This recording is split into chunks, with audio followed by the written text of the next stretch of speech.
Well, certainly when people fabricate, manufacture lies about you in your program, then that obviously does hurt you. Switzer was in Denver this week promoting his book, and he's already gotten sued by a former Denver Post reporter he accuses of unethical behavior.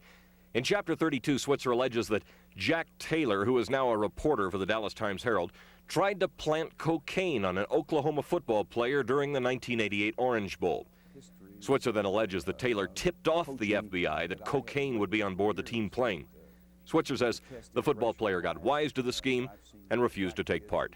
Switzer describes other stories of Taylor's that were so false and distorted they made the newspaper reporter a laughingstock at times in Oklahoma. This week, Taylor filed a libel suit against Switzer. He told 9 News last night that Switzer's allegations are outrageous. Switzer says he wouldn't have printed them if they weren't true. Jack Taylor's distortions and false reportings were the subject of a 9 News investigative series 8 years ago. Taylor had begun reporting on Ron Petrofesso, who was the top narcotics investigator on the organized crime strike force. The Denver Post at the time was involved in a heated circulation war with the Rocky Mountain News. Taylor repeatedly alleged that Petrofesso either knew or should have known of the cocaine use of Michael Howard, the former editor of the Rocky Mountain News, since Petrofesso had done some moonlighting work for Howard. But there was almost no factual evidence to support any of Taylor's speculation. In fact, the evidence showed Petrofesso did not know about Howard's cocaine use.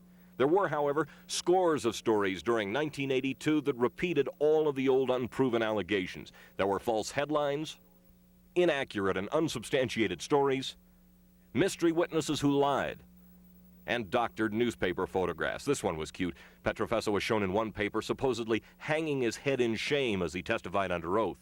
But we discovered the paper had doctored the photograph. The real picture was taken several years earlier. It showed Petrofesso with narcotics he'd seized during a drug bust.